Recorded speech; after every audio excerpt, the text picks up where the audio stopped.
নবী আমার সন্তান দুইজন ভুলে আপনার পেশাব খায়া ফেলাইছে। নবী গো, আমার সন্তানদের পেটের মধ্যে কোনো রোগ টুক হবে কিনা? নবীজি দাঁড়ায়া বললেন, মা শুনো, আল্লাহর কসম, যেই পেটের মধ্যে নবীজির পেশাব একবার ঢুকছে, কিয়ামত পর্যন্ত নবীর পেশাব পেটে ঢোকার বরকতে ওই পেটের মধ্যে কিয়ামত পর্যন্ত কোনোদিন রোগ হবে না। আরো আস্তে করে আল্লাহু আকবার। পেশাবের বরকত এত, যেই নবীর পেশাবের বরকত এত বেশি, যেই নবীর থুতুর বরকত এত বেশি, যেই নবীর আঙ্গুলের বরকত এত বেশি, ওই নবীর পায়ের সাথে জুতা লাগলে জুতার দাম আরশের চাইতে বেশি হবে না তো কোন নবীর পায়ে লাগলে বেশি হবে? জোরে কথা কোন ঠিক না বেটা? रुखसार से बरक़ा का ज़रा पर्दा उठा दो, लिल्लाह मुझे हुस्ने खुदा दाद दिखा दो, लिल्लाह मुझे हुस्ने खुदा दाद दिखा दो। रुखसार से बरक़ा का ज़रा पर्दा उठा दो, लिल्लाह मुझे हुस्ने खुदा दाद दिखा दो, लिल्लाह मुझे हुस्ने खुदा दाद दिखा दो। আরশে আজিমের ভিতরে ঢুইকা দেখলেন নবী আর আল্লাহর মাঝখানে একটা পর্দা ঝুলন্ত অবস্থায়। নবী আল্লাহরে ডাক দিয়া কয়, আল্লাহ, এত কাছাকাছি আনার পরেও কেন ঝুলন্ত অবস্থায় পর্দা? পর্দা উঠায়া দেন। দিলের মধ্যে কথা জাগ্রত হয়ে গেছে। দিলের খবর জানে কে? জোরে কন্যা একটু দিলের খবর জানে কে? আরো জোরে আওয়াজ দিয়া বলেন না, দিলের খবর জানে কে? আল্লাহ পাক নবীকে ডাক দিয়া বললেন, ওগো সরকার, দিলের মধ্যে যেই কথাটা জাগ্রত হয়েছে গো নবী, খবরদার এই কথাটা কিন্তু জবান দিয়া বের করবেন না। কারণ আপনি জবান দিয়া কোনো কথা বের করলে ওই কথাটা আমি পূর্ণ না করতে পারলে আমার দিলের মধ্যে বড় কষ্ট চলে আসে গো নবী। খবরদার এই কথাটা কিন্তু আপনি বের করবেন না। আপাতত আমি আপনার এই দাবিটা কিন্তু পূর্ণ করতে পারবো না। কারণ আমি রব্বে কারিম যদি পর্দা সরাইয়া দেই, আমি রব্বে কারিমের নূরের তাজাল্লিতে আপনি জইলা পুইরা সরকার হয়ে যাইবেন। শুরু করা যাক। মাঝখানে পর্দা, ওই পারে আপনি, এই পারে আমি, সালাম আদান প্রদান হয়ে গেল। এখন আল্লাহ পাক নবীরে ডাক দিয়া বললেন, ও পয়গম্বর, আপনি তো বন্ধুর বাড়িতে বেড়াইতে আসছেন, কি নিয়ে আসছেন বলেন? দোস্তর বাড়িতে দোস্ত বেড়াইতে গেলে, বিয়ের বাড়িতে বিয়ে বেড়াইতে গেলে কত কিছু না নিয়ে যায়। তো আপনি কি নিয়ে আসছেন? নবীজি আল্লাহকে ডাক দিয়া বলতেন, আল্লাহ ওয়াবুদু রাব্বাকা হাত্তা ইয়াতিয়াকাল ইয়াকিন। আমি আপনার দরবারে, আপনার বাড়িতে ইবাদত নামক দৌলত হাদিয়া নিয়ে আসছি। জোরে কোন আল্লাহু আকবার। এবারে ইবাদত নামক দৌলত হাদিয়া পাইয়া আল্লাহ বড় খুশি। আল্লাহ পাক নবীকে ডাক দেয়া বললেন, নবী গো, এবার আমি আপনাকে 3 পুরস্কারে পুরস্কার দিয়া ধনী বানায়া দিব। আপনি আমাকে ইবাদত দিয়েছেন, এবার আমি আপনাকে 1 নাম্বার আত্তাহিয়াতু লিল্লাহি ওয়াস সালাওয়াত। খুব খেয়াল করে শুনবেন, এখন কিন্তু আপনাদের ওয়াজ চলে আসছে। দোস্ত, অমনোযোগী হওয়া যাবে না। ইবাদত যারা আল্লাহকে দিবে, 3টা পুরস্কারে আল্লাহ পাক তাদেরকে পুরস্কৃত করবেন। 1 নাম্বার আত্তাহিয়াতু লিল্লাহি ওয়াস সালাওয়াত ওয়াত তাইয়্যিবাত, আসসালামু আলাইকা আইয়ুহান নাবিয়্যু। ওগো প্যারা নবী, 1 নাম্বার আমি আপনাকে শান্তি দান করলাম। সুবহানাল্লাহ। আপনার উপরে শান্তি বর্ষিত হোক। আপনি আমাকে ইবাদত দিছেন, ইবাদত থাকবে যেখানে, শান্তি থাকবে সেখানে। ইবাদত নাই যেখানে, শান্তি নাই সেখানে। কথা কোন ঠিক না বেঠিক? এ কারণে দেখবেন যেই ঘরে ইবাদত আছে ওই ঘরে শান্তি আছে, যেই ঘরে ইবাদত নাই ওই ঘরে শান্তি নাই। যেই বিবির ভিতরে ইবাদত নাই ওই বিবি দিয়া শান্তি নাই। যেই সন্তানের ভিতরে ইবাদত নাই ওই সন্তান দিয়া শান্তিতে নাই। কথা কোন ঠিক না বেঠিক? ইবাদত আছে যেখানে, শান্তি আছে সেখানে। এই জায়গায় একটু কথা কইতাম নি। শুক্রবার আসলে দেখবেন আমগর কিছু মুসল্লিগর ভিতরে অশান্তির মিছিল তৈরি হয়। ইমাম সাহেব যায় হাতের মধ্যে 200 টাকা গুজ্জা দিয়ে হুজুর আজকে শুক্রবারে একটা লম্বা দোয়া করবেন আমার নাম ধরে। কি লেগে? আমি বড় অশান্তিতে আছি। কি অশান্তি? ওই বউটা দিয়া শান্তিতে নাই। বউ কি হইলো আবার? বিয়া করে আনলাম এদিনকে, কত সুন্দর বউ। কয় না হুজুর বউ দিয়া শান্তিতে নাই। কি লেগে? কয় হুজুর সারাদিন খেতে খামারে কাজ করি, শরীর ক্লান্ত হয়ে যায়, বাচ্চায় যখন ঘুমায় শীতের দিন কম্বলের ভিতরে মাথা দিয়া আমি তো হুয়া মাত্র দিই আমার ঘুমায়া যায়। তো আমার বউ মাঝে মধ্যে দেহি কম্বলের ভিতরে মাথা ঢুকায়া ওই যে স্ক্রিন টাচ মোবাইল দিয়া কার লগে জানি সেটিং করে। একদিন ধরা পড়লো তো দিলাম একদিন মায়ের চুলে ঝুল বাইর করে লেছে হুজুর। এরপরে তো আর কম্বলের ভিতরে মাথা দেয়া ঘুমায় না।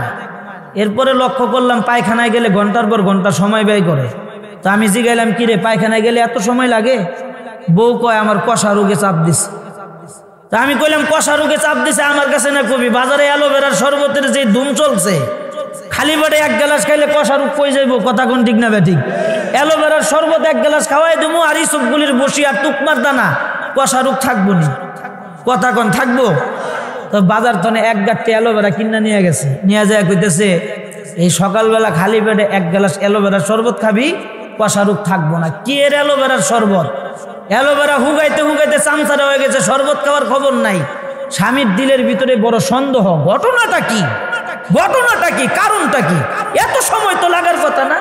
ওই যে পায়খানার পিছনে ভেন্টিলেটর আছে না? হ্যাঁ, হাওয়া 500 লেগে ভেন্টিলেটর রাখে না? তো স্বামী কয় আজকে কেস দুর্মু, এত সময় কিনলে গেলায়। ওই ভেন্টিলেটরের উপর দিয়ে ছায়া দেহে বিবি পায়খানার ভিতরে বয়ে বয়ে আরেক নাগরের লগে পায়খানায় বয়ে বয়ে সেটিং করে। এটা হইলো তার কষা রোগ। আছে না নাই? জোরে কোন এমন জাতের বিবি আছে না নাই? ইবাদত আছে যেখানে শান্তি আছে সেখানে, ইবাদত নাই যেখানে শান্তি নাই সেখানে।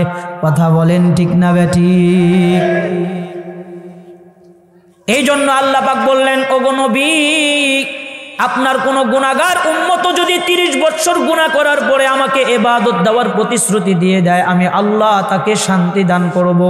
যেই সন্তানের ভিতরে ইবাদত প্রতিষ্ঠিত হবে ওই সন্তান দিয়া পিতা শান্তিতে থাকবে। যেই বিবির ভিতরে ইবাদত প্রতিষ্ঠিত হবে ওই বিবি দিয়া স্বামী শান্তিতে থাকবে। জোরে কথা কোন ঠিক না বেঠিক? ঘরের ভিতরে তালিম নাই, তালিমের হিসাব কিতাব নিছেননি কোনোদিন? বিবিরে কোনোদিন আয় জিজ্ঞেস করছেন এই ঘরের ভিতরে আজকে তালিম হয়েছে কিনা, নামাজ পড়ছো কিনা? আজকে এই দৈনন্দিন যেই মামুলাতগুলো আছে, সকালবেলা সূরা ইয়াসিন, মাগরিবের পরে সূরা ওয়াকিয়া, আসরের পরে সূরা নাবা, জোহরের পরে সূরা রহমান, এশারের পরে সূরা মুলুক তেলাওয়াত করছো তুমি আগে হেডা কর? জিজ্ঞেসেন কোনোদিন? কোনোদিন জিজ্ঞেস করেন নাই। ছেলেরে বিয়া করাইতে যায়ও তো এটা জিজ্ঞেস করেন নাই এই নামাজ কয় ওয়াক্ত কর? যদি 5 ওয়াক্ত কয় তাহলে নামাজ কয়টা সূরা দিয়ে পড়া লাগে বল? সুন্নত নামাজ 4 রাকাত সুন্নতে কয়টা সূরা লাগে? আর 2 রাকাত ফরজে কয়টা সূরা লাগে? কয়টা সূরা মুখস্থ ফরজ? কোরআন শরীফ শুদ্ধ করে পারস কি পারস না বল? এরপরে ওযুর ফরজ কয়টা? গোসলের ফরজ কয়টা? ওযু ভাঙার কারণ কয়টা? নামাজ ভাঙার কারণ কয়টা? এগুলো ইন্টারভিউ আগে যেটা নেওয়ার কথা সেটা নিছেন না, এটা না নিয়ে নিছেন কি? ওই যে আগে আড়াইছেন, আটটা দেখছেন পাও বেহানা তেরা, ছোট না বড়, মাথার চুলটা বাইর করে দেখছেন খাটো না লম্বা, কালো না লাল, দাঁত একটা বেহানা তেরা, নাক একটা বুসানা খাড়া, এগুলো খুব ভালো করে দেখছেন। কিন্তু মাগার যেটা আগে দেখার দরকার সেটা দেখেন নাই। কথা কোন ঠিক না বেঠিক?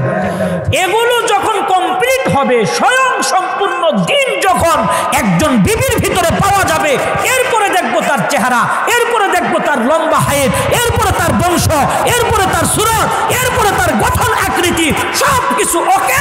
এবার তোমার সাথে বিবাহ বন্ধনে আবদ্ধ হইতে সমস্যা নাই। কথা কোন ঠিক না বেঠিক? এগুলো খুঁজছেন কোনোদিন? তো আজকে ওয়াদা করেন ইনশাআল্লাহ আজকের থেকে ছেলে বিয়া করাইতে গেলে আগে জিগামু ওযু ভাঙ্গার কারণ কয়টি জানুনি? মা গোসলের ফরজ কয়টা জানুনি? এগুলো জিজ্ঞেস করবেন আগে। ইনশাআল্লাহ বলেন। কারা কারা রাজি আছেন হাত উঠিয়ে দেখান। ইনশাআল্লাহ বলেন। ইনশাআল্লাহ। আল্লাহ কবুল করেন। ইবাদত আছে যেখানে শান্তি আছে সেখানে, ইবাদত নাই যেখানে শান্তি নাই সেখানে। 1 নাম্বার নবী ইবাদত দেওয়ার কারণে নবীরে শান্তি দিয়া দিল। এই শান্তির দরকার আছে না নাই? জোরে আওয়াজ দিয়ে এখন শান্তির দরকার আছে না নাই? এই শান্তি পাওয়ার জন্য, শান্তি খোঁজার জন্য সকাল থেকে নিয়ে সন্ধ্যা পর্যন্ত আপনি বিবির কথায় উদ্বোস করতেছেন। সামান্য একটু এই কথা কইেন না, কেউ খবরদার কথা কইেন না ভাই, আল্লাহর রাস্তায় কথা কইেন না, সময় খুব কম। এই একটু শান্তি পাওয়ার জন্য সকাল থেকে সন্ধ্যা পর্যন্ত বিবির কথায় উঠেন আর বহেন। বিবি কইছে তোর বুড়া বাপ যদি এই ঘরের ভিতরে থাকে তাহলে তোর লোকে আমি ঘর সংসার করবো না। গোয়াল ঘরের কিনারে ঘর বানায় দিছেন বাপের। এমন কুসন্তান আছে না নাই? জোরে করে আছে না নাই? শান্তি দেওয়ার মালিক কে? আসবে কিসের মাধ্যমে? ইবাদতের মাধ্যমে। কিসের মাধ্যমে? ইবাদতের মাধ্যমে। বৈঠক হলো কার সাথে? নবীর সাথে। বৈঠক হলো কার সাথে? নবীর সাথে। আল্লাহ 1 নম্বর পুরস্কার শান্তি, মনে থাকবো। 2 নম্বর ইবাদত যারা দিবে আল্লাহ পাক তাদেরকে 2 নম্বর পুরস্কার দিবে, ওয়া রাহমাতুল্লাহ, রহমতে পরিপূর্ণ থাকবে তার ঘর, রহমতে পরিপূর্ণ থাকবে তার জিন্দেগি, রহমতে পরিপূর্ণ থাকবে তার হায়াত, রহমতে পরিপূর্ণ থাকবে তার ব্যক্তি জীবন। আপনি মনে মনে প্রশ্ন করতে পারেন, হুজুর রহমত তো চোখে দেখা যায় না, এটা আইলি কি আর গেলি কি, পাইলি কি আর না পাইলি কি, এটার একটু ব্যাখ্যা বোঝায়া দেন, এটার উপকারিতা কি? দোস্ত, আল্লাহর জাত ও জালালের কসম, রহমত মালিকের রহমতের নজরে এত প্রয়োজন, এত প্রয়োজন। রহমতের নজর ছাড়া বান্দা কোনো কিছু জমিনে করতে পারে না সহজে। যত কঠিন কাজ আছে সমস্ত কঠিন কাজ মালিকের রহমতের নজরের বরকতে বান্দার জন্য সহজ হয়ে যায়। রহমতের নজর ছাড়া কঠিন কাজ সহজে করা সম্ভব নয়। কখনো কখনো রহমতের নজরের মাধ্যমে বান্দার কল্লাটা তরবারির নিচে চলে গেছে। বান্দার রহমতের আশায় আল্লাহরে একটা ডাক দিছে, আল্লাহ আজকে তরবারির হাতের থেকে তোমারে ছাড়া কেউ বাঁচাইতে পারবে না। রহমতের নজর দিয়া বান্দারে তরবারির নিচের থেকে বাঁচাইয়া দিছে। খলিফাতুল মুসলিমিন উমরের যুগের কথা বাবা, উমর আইন তৈরি করে দিল, আমার রাষ্ট্রের ভিতরে মদ খাওয়া হারাম। আমার রাজ্যের ভিতরে কোন যুবকের হাতে যদি মদের বোতল পাওয়া যায়, ওই যুবক উমরের তরবারির থেকে বাঁচবে না। হযরতে উমর আইন তৈরি করে দিল। এরপরে উমর রাতের বেলা গভীরে হাঁটা শুরু করছে। হাঁটতে হাঁটতে তাকায় দেখে একজন যুবক মদ খায়া মাতাল হয়ে রাস্তায় পড়ে আছে। যুবকের হাতের মধ্যে মদের বোতল দেখা যায়। যুবকের কাছে যাওয়া শুরু করছে। হঠাৎ করে যুবক তাকায় দেখে উমর আসতেছে। যুবকের দিলের মধ্যে ভয়। যুবক আল্লাহরে ডাক দিয়া কয়, আল্লাহ উমর তো আইন তৈরি করে দিছে, এখন যদি উমরের হাতের থেকে বাঁচতে হয় তোমার রহমত ছাড়া উপায় নাই। ও মালিক, রহমতের নজর দিয়ে আজকে যদি উমরের হাতের থেকে বাঁচায়া দাও, আমি ওয়াদা করলাম জীবনে কোনো দিন আর মদের বোতল হাতে নেব না। রহমতের নজরের আশায় মালিক রে একটা ডাক দিছে।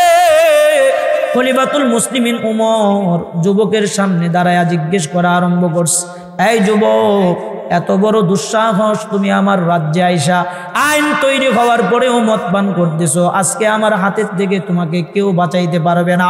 যুবক দাঁড়ায় বললে, এই খলিফাতুল মুসলিমিন, যদিও বোতলটা মদের বোতল দেখতে দেখা যায়, আসলে কিন্তু এই মদের বোতলের মধ্যে মদ নাই, দুধ আছে, দুধ। খলিফাতুল মুসলিমিন যুবককে ডাক দিয়া বললেন, এই যুবক, আসলেই যদি মদের বোতলের ভিতরে মদের পরিবর্তে দুধ দেখা যায়, আজকে তুমি বেঁচে যাইবা। আর যদি দুধের বদলে মদ পাওয়া যায় তাইলে কিন্তু নির্ঘাত তোমাকে হত্যা। কয় অসুবিধা নাই। আসলেও কিন্তু যুবক দুধ দেখা নাই, মদই আছে বোতলে। খলিফাতুল মুসলিমিন আল্লাহর নামে বোতলটা হাতে নিছে। বোতল হাতে নিয়ে মুখটা খুলাইয়া বোতলের দিকে তাকায় দেখে আসলে বোতলের ভিতরে মদের পরিবর্তে দুধ দেখা যায়। যুবকরে ডাক দেয়া কয়, ও যুবক, আসলেই তো বোতলের মধ্যে দুধ। খলিফাতুল মুসলিমিন দুইটা হাত ধইরা ক্ষমা চাওয়া আরম্ভ করছে।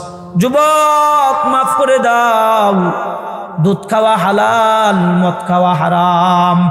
দুধ খাওয়া সব নবীদের সুন্নাত। হায় হায়, এটাকে আমি হারাম মনে করছিলাম, আমার ভুল হয়ে গেছে। যুবক, তুমি আমারে মাফ করে দাও।